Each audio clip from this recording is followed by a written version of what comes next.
Quem é Jesus Cristo? Título da lição 5 na classe de juvenis. A paz de Cristo para todos, sejam muito bem-vindos a mais uma videoaula da Escola Dominical. Sou o Diácono Denis Pereira e é um prazer ter a sua companhia por aqui. Se você não está inscrito ainda no canal, inscreva-se e ative o sino de notificações, dê like no vídeo e comente também. Esta interatividade faz o YouTube entregar este vídeo para muito mais pessoas. Comente o vídeo, como fez aqui a irmã Valéria Souza, lá de Tangará da Serra.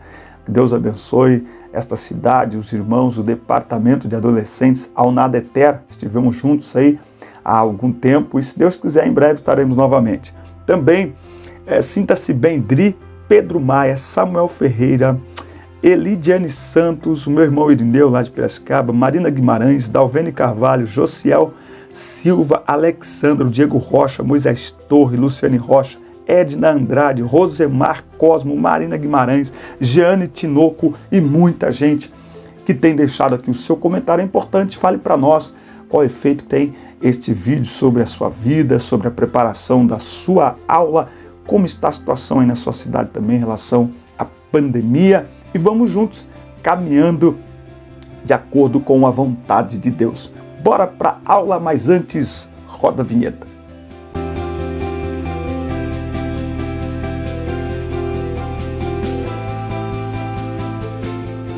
Muito bem, quem é Jesus Cristo? João 1:1, no princípio era o verbo, e o verbo estava com Deus, e o verbo era Deus. De quem que João está falando? João está falando de Jesus.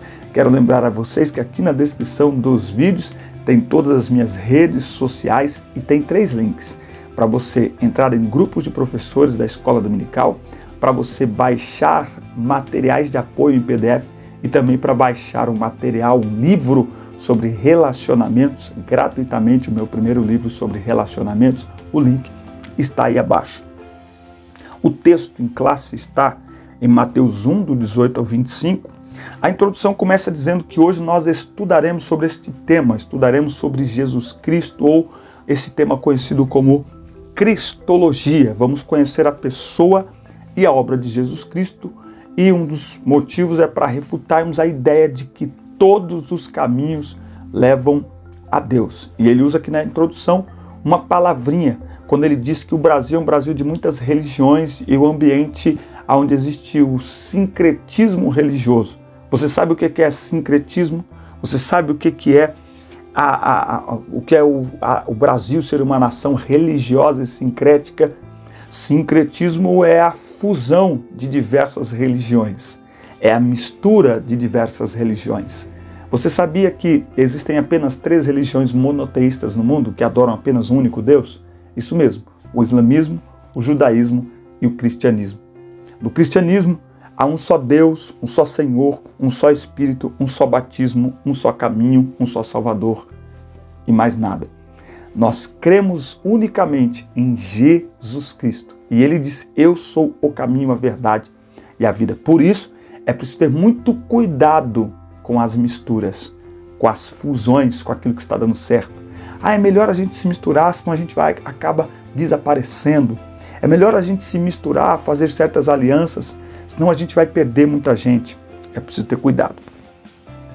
O tópico 1 vai falar sobre a pessoa e a obra de Cristo. Ele vai apresentar aqui que uma das maiores declarações do cristianismo bíblico e histórico é a afirmação de que Jesus Cristo é verdadeiramente homem e ele é verdadeiramente Deus. Como verdadeiro homem, ele viveu intensamente as emoções humanas. A Bíblia mostra, e eu acho extraordinário isso, que a Bíblia mostra Jesus chorando, Jesus sentindo fome, Jesus tendo sede, Jesus nervoso, Jesus ansioso, Jesus angustiado, não é? O que é isso? Isso são emoções humanas, não é? Exatamente. Por quê? Porque esta é a ideia. Ele se tornou um de nós, de acordo com o que diz em Filipenses, capítulo 2, a partir do versículo 15. E por que isso é importante? Hebreus 4,15 diz assim: porque não temos um sumo sacerdote que não possa se compadecer de nossas fraquezas, porém que como nós em tudo foi tentado, mas sem pecado. Tentado aqui é experimentado, testado. Ou seja, ele passou por todas as situações que nós passamos e que nós enfrentamos. Então esta humanidade de Jesus o aproxima ainda mais de nós.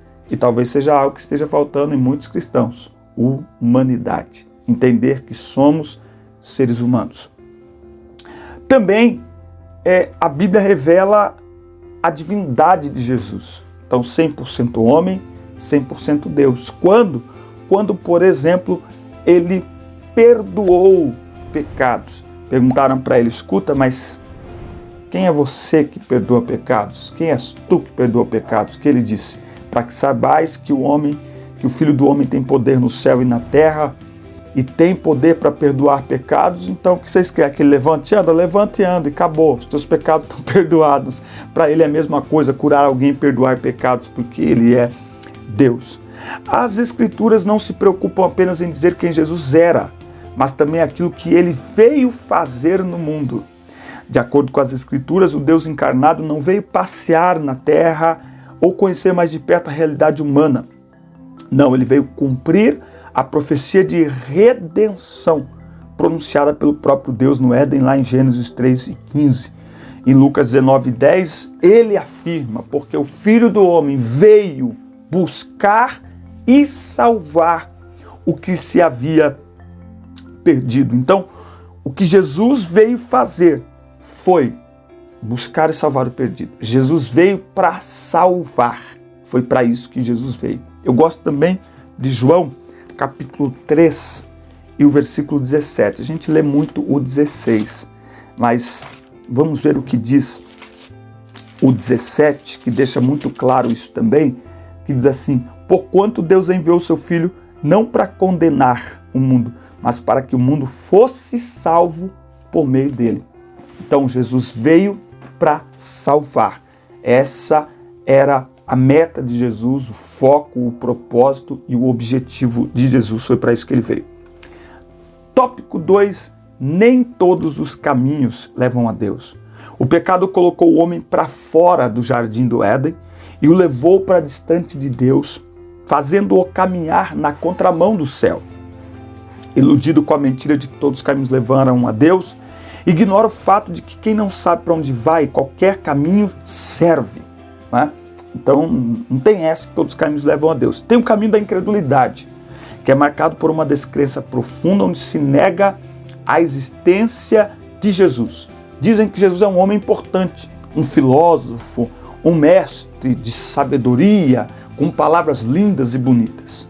Mas nem por isso o reconhecem como filho de Deus. Né?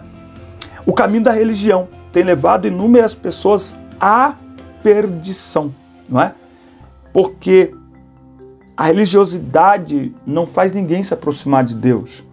E aí, falando de nós mesmos, nós precisamos tomar o cuidado para não achar, porque ser um cristão religioso é achar que aquilo que eu faço me garante algum favor diante de Deus, me torna merecedor da graça de Deus. Que aquilo que eu faço ajuda Deus, sabe? Tipo, não, então, salvação é graça, mas não tem mais. Salvação é graça e pronto. Ah, então eu não preciso viver em santidade. O viver em santidade é efeito da salvação. O viver em santidade é para os salvos. O efeito da santidade, o viver em santidade, a busca por uma vida de santificação, não é? Ela está após a salvação, após a conversão, após o novo nascimento. É efeito da salvação, é resultado da salvação. E é operado em nós pela palavra, pelo Espírito, por Cristo, pela graça, pelo sangue, e não por nós mesmos. Entende? Então não há nada que o homem faça. Então seguir a religião seguir o cristianismo, seguir as regras, não nos torna aceitáveis diante de Deus. O que nos torna aceitáveis diante de Deus é única e exclusivamente o que Cristo fez. E só. O caminho da autoajuda valoriza a autossuficiência do homem, elevando o seu ego ao centro das atenções, ignorando o fato de que o homem é instável, frágil, limitado e pecador. Né? Então esse caminho da autoajuda, que tem entrado pelo caminho do cult, né? E aí muitas pregações acabam colocando o homem no centro do evangelho, quando o centro do evangelho é Cristo. O homem é alvo desse amor, mas o homem não passa de um miserável, de um pecador, escravo, condenado, destinado ao inferno. Romanos 3:23, Romanos 6:23, parte A, Efésios 2, de 1 a 3, João 3:18. Tá? Então não é o caminho da autoajuda. Tá? Então só Jesus Cristo. Ele disse, eu sou o caminho, a verdade e a vida. Anote aí para a tua lição, para a tua aula deste domingo, João 14:6, e anote também o texto de Efésios, capítulo 2, versículo de 1 a 8, de 11 a 18, Efésios 2, do 11 ao 18. Olha só o 17. E vindo ele, proclamou a paz para vós que estáveis longe e da mesma forma para os que estavam perto, pois por meio dele, tanto nós como vós, ele está falando aqui de judeus e gentios, temos pleno acesso ao Pai em um só Espírito. É por meio dele. Quem é ele? Cristo. É Cristo que reconcilia o homem com Deus. Por isso é preciso tomar cuidado até quando a gente fala de religião. Jesus não é a nossa religião, porque religião significa religar. Por isso que o que Jesus condena, o que a Bíblia condena é a falsa religião. A verdadeira religião existe. E Cristo é, por este lado, a nossa religião, porque Ele nos religa, nos reconecta, nos reconcilia com o Pai por meio da cruz. Efésios 2, do 11 ao 18. Tópico 3. Jesus, verdadeiro homem e verdadeiro Deus. Vez por outra, ouvimos pessoas que se dizem intelectuais, afirmando sua admiração pela pessoa de Jesus, seus ensinamentos, estilo de vida simples. Entretanto, repetidas vezes, essas mesmas pessoas incorrem no erro de rejeitarem a totalidade de suas afirmações, sobretudo aquelas relacionadas à sua divindade. Aceitam Jesus como o maior psicólogo, o melhor pedagogo da história, um homem evoluído, não é? Um inquestionável profeta, não é? Gostam das palavras de Jesus, não é? Mas não o aceitam como se ele não fosse de fato quem ele diz que ele é. Não é? Então é interessante que as pessoas, inclusive muitos intelectuais, não o reconhecem como Cristo. E aqui a gente precisa tomar um cuidado, porque para reconhecê-lo como Cristo nós precisamos nos voltar para a palavra, para o Cristo da palavra, não para o nosso Cristo, o meu Cristo. O Cristo que eu enxergo de acordo com o que eu fui ensinado apenas, mas o Cristo bíblico, o Cristo da cruz, o Cristo que derramou o seu sangue pelos meus pecados, o Cristo que me ama, que sofreu em meu lugar. Eu preciso entender isso, porque o horror que levou Jesus à cruz deve ser o horror com que eu trato o pecado, senão eu me entrego a uma vida de pecado e ainda digo que sigo Jesus. Sabe esse Cristo que ele abraça as pessoas com seus pecados e o pecado das pessoas não tem problema? Não! É vinde como estás porque eu tenho alívio para você, porque todo o pecado é um fardo. Meu Deus! Meu Deus! Então não tem essa. É preciso crer em Cristo como Filho de Deus. Por isso o Cristo pregado precisa ser o Cristo bíblico. E ele precisa ser apresentado como Jesus, o Filho de Deus. Não como qualquer outra coisa. João 3 e 18. Quem nele crê não é condenado, mas quem não crê já está condenado, porque não crê no nome do Filho unigênito de Deus. Mas como crerão se não há quem pregue? Pior, como crerão se muitos que pregam não estão apresentando esse Cristo às pessoas? Pensa nisso. Amar a Jesus, sua melhor escolha. Todos os dias somos confrontados com situações que exigem de nós uma escolha inteligente e uma posição radical. Devemos ter cuidado para não negarmos a Cristo com palavras e atitudes momentâneas, como fez Pedro. Não é? O desafio nosso de cada dia é reafirmarmos Jesus Cristo como Senhor e Salvador da nossa vida. Não é? É preciso ter muito cuidado, porque negar a Jesus é muito fácil. Às vezes a gente nem percebe. Em atitudes, em palavras. Né? Crer e amar Jesus não é um ato de suicídio intelectual. Pelo contrário. A Bíblia diz que nós temos a mente de Cristo. Então, pelo contrário, é uma demonstração de pleno exercício das faculdades mentais, onde o homem tocado pelo Espírito Santo reconhece sua condição de pecador. Se há algo que nós precisamos orar a Deus, é para que Ele trabalhe nos corações e para que Ele se revele às pessoas, para que Ele tenha misericórdia desta geração, uma geração incrédula, adúltera, uma geração insensível. Olha o que a Bíblia diz aqui, em Efésios, capítulo 4. Se puder anotar esses textos que eu estou dizendo, seriam muito bons. Efésios 4 e 19. Ao 18. Eles estão com o entendimento mergulhado nas trevas, separados da vida de Deus por causa da ignorância em que vivem, devido ao embrutecimento do seu coração, havendo perdido toda a sensibilidade, se entregaram a estilo de vida depravado, cometendo com avidez toda espécie de impureza. Isso está falando de uma geração de pessoas incrédulas e insensíveis a Deus, insensíveis ao Evangelho. Nós fomos orar para que Deus tenha misericórdia. E nós, que fomos atraídos por este amor e que abraçamos este amor, precisamos orar para que Deus tenha misericórdia de nós, para que permaneçamos firmes em Cristo Jesus.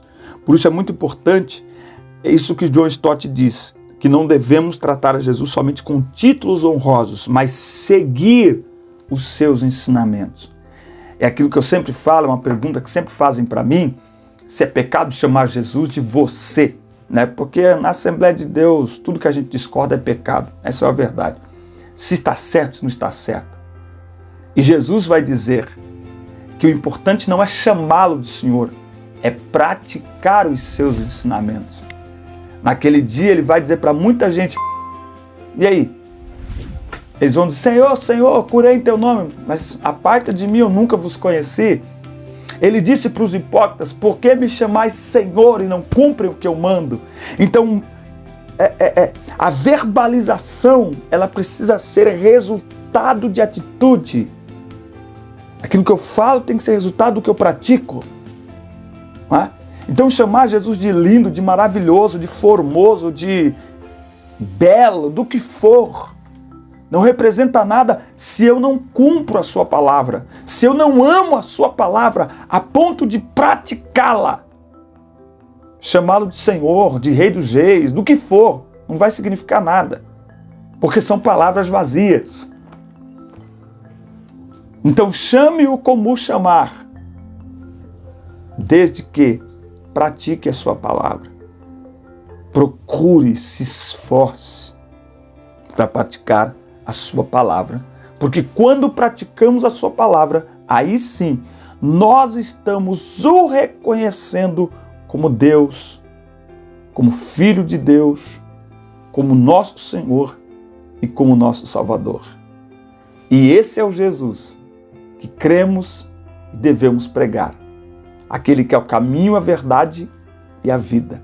Aquele que muda, aquele que transforma, aquele que liberta e que nos garante a vida eterna com Deus. Amém? Que Deus te abençoe. Forte abraço. Obrigado por nos acompanhar em mais uma videoaula. Não se esqueça de se inscrever, ativar o sino de notificações, deixar o seu comentário e até a próxima semana. Deus te abençoe.